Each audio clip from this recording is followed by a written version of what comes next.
Не още сега. Предстои ми удоволствието да я чета. Когато реших да напиша тази книга за някои случки от живота на моите приятели, първо се запитах не е ли редно да поискам разрешението им. Тогава се сетих, че това е невъзможно, защото повечето от тях вече бяха напуснали този свят.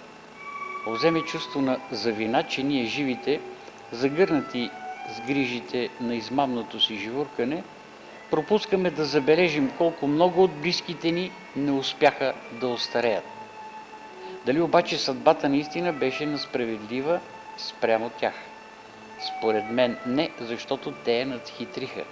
Те откраднаха от нея и от живота своята част от времето. Нещо повече, те живяха извън времето, извън неговите превратности и изкушения, на страна от измамната суета и преходно дребнотемие.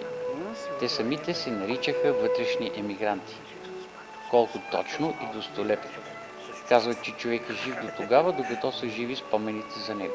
Искам да кажа само две-три думи. Не искам днешния ден да се превърне в познатите ни събрани от времето на соца, когато докладчик рисуваше страхотните успехи на колектива, колко капачки за бургани, колко дръжки за Тесли наднормено са произведени, колко ордени са донесли танцовите състави, колко метра са изметени от градинките пред детските домове. Но трябва да има и критика. Най-накрая винаги опираше пешкира бай Ставри портиера за това, че не си е резал 2 месеца вече ногтите. И не може така бай Ставри, ти си член на колектива. Добре, Сега? аз нали мога да ти задам първи въпрос? Да, Мълча. И как се случи така да пропишеш сега? Аз те питам и в това, което прочетах, ама сигурно имаш и друг отговор, или просто аз не го знам. Добре, аз го очаквах този въпрос. Добре, че така започваме. Вероятно на всички ще бъде интересно. С две думи казано, никога не е късно човек да се изложи, но при мен случая не стои така. Вижте, като по-старее човек, той почва или да пие, или да пише. Мене ме сполетях и двете неща, разбира се, в полза на писането. За сега благодаря ви, аз съм откровен в полза на писането. Нали? Да не се случи така, че писането да ми пречи на пиенето, няма значение. Аз мисля, че технологията на писане на книги няма да бъде толкова интересна, всички пишат. Просто искам да ви кажа, че преди години ми се случиха много неприятности и преживях няколко операции. Наричат ги животоспасяващи, но като бех в лечебните заведения, аз почнах да ги наричам животоспестяващи, както и да е. И по този повод си поизгубих малко и зрението и вече не можех да виждам дори дали е цъфнала вишнята в двора, която толкова обичах, камо ли па вас по улиците, но с затворени очи виждах много добре вишнята, както и всички вас. И тогава реших, ако след като приключа с тези няколко мои приказки, Милев е така добър да прочете първите ми редове на втората книга, тогава реших да напиша тази книга.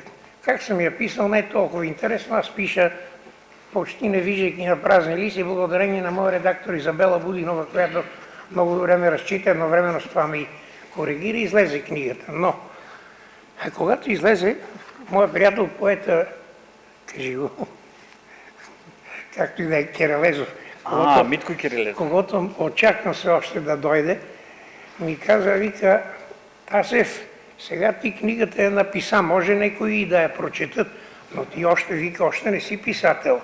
Не ти личи да си писател, погледай се как изглеждат писателите пък. И ти се направи на такъв, откъдето бяха и моите трудности. Първо започнах с лула, дъщеря ми купи една много скъпа лула, обаче не можах да свична, кашлях на терасата като щур, разлаях кучетата и като видех, че дори и маршрутката спре шофьора да провери дали ауспуха нещо не е наред, отказах се от лулата и реших да мина на брада, което е по-лесно. Така пуснах брадата. Това е интересна случка, извинявайте, ако я отекчавам. Отидах до пазалния магазин, така се зазяпвам по витрините. Бава се да ме видят повече хора, не всеки ден влиза писател в магазин. И влезна едно младо хубаво момиче, направо към мен, извинете, мога ли да ви помоля? Викам, разбира се, естествено. И бъркам в джоба за химикал, мисля, че ще ми иска автограф. А тя си взе си един пакет бисквити, отново ми благодари, понеже оставила бебето само и си излезе. Така че не дадах автограф. Си тръгнах надолу по улицата и по едно време една за протокола баба Нетка, иначе ми е съученичка. Нали? Вика, Ваню, какъв хубав младеж беше и това, сега какъв си бе, вика. То верно на никой не стигат пенсиите, ама колко струва едно нощче за бръснене, да не вземеш да се очовечиш. Тоест и така, много е трудно да... Сега вие ме виждате, ще видите и книгата, може би вие ще кажете дали е станало от мене писател и дали да продължавам или не, макар че много се съмнявам, в сайта на общината е написано последната книга, което аз като човек с чувство за отговорност го приех буквално и сега дори да искам, нека си не върви.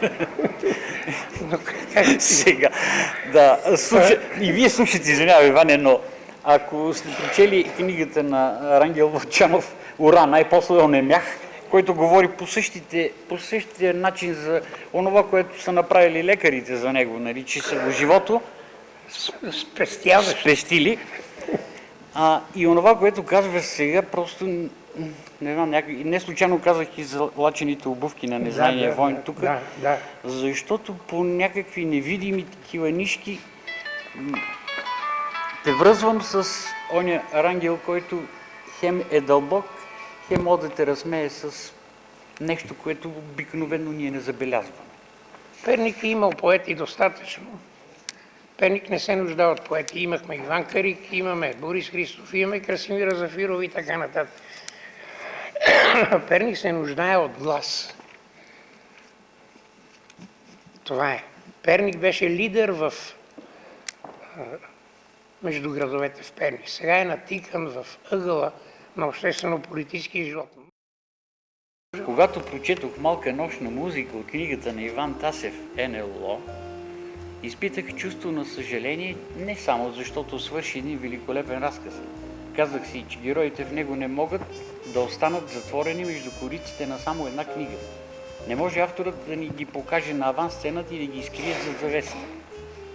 Познавайки огромния творчески ресурс на Иван Тасев, бях убеден, че той рано или късно ще дръпне широко завесата, за да могат героите му да изиграят ролите си в сложната и многообразна житейска пиеса.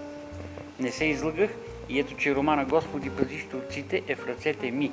Една очаквана и вълнуваща среща с Йордан Славейков Йоцов, Иван Карик, Божидар Павлов Дарчов, Симеон Попов Монто и останалите артисти. Нямам намерение да правя литературен разбор на романа, а и не е нужно. Тази книга просто трябва да се прочете. Всичко останало е свършил авторът. Известен е негови изключителен талант на разказвач и умението му с няколко изречения да рисува образи и събития.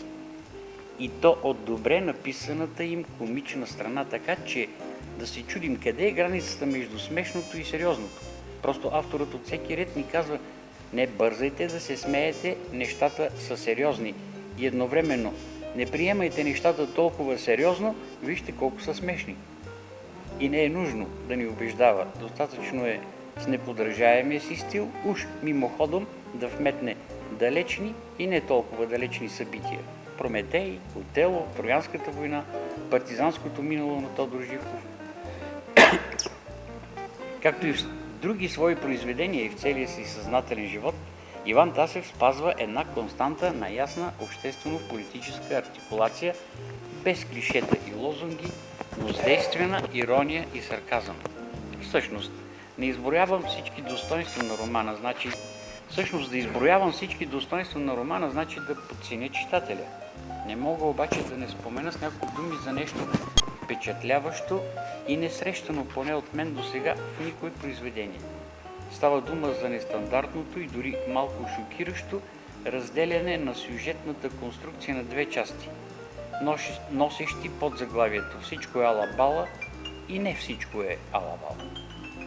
В първата част героите с малки изключения се държат като някакви космополити, някакви духовни аристократи, неподвластни и недосегаеми от ежедневните условности. Само че аз се питах, наистина ли всичко е ала-бала за толкова специални хора? Все така ли ще се плъзгат по фриволната линия на живота? Отговорът не закъснява във втората част на книгата. В нея авторът разтваря още по-широко завесата, за да се убедим, че не всичко е ала-бала и то как. Скръбта на една напълно непозната жена отключва в Карик, Дарчо и Йоцо доброта, човеколюбие и философско прозрение за преходността на земния живот. А също и това, че дори Господ да не съществува. Достатъчно е вярата на хората, че го има. Твърде възможно е на мнозина да се стори странно и нелогично, защото тези широко скроени хора, преливащи от самобитен талант, излъчващи съвременен прочит на изконни истини, са се превърнали във вътрешни емигранти. Ами тъкмо заради това. Те са погнусени и омерзени от бездуховността, цинизма и кичозния фалш и консумативното душепродавство, но не се борят, защото знаят, че са безсилни да победят чалгата, панелното вегетиране на хората и политиканстващата екзекуция на ценностите. Не само в хората, но и в природата. Естественото, което могат да направят, е да оглушат августовата нощ с молбата: Господи, спаси щурците! Перник заслужава Иван Тасев.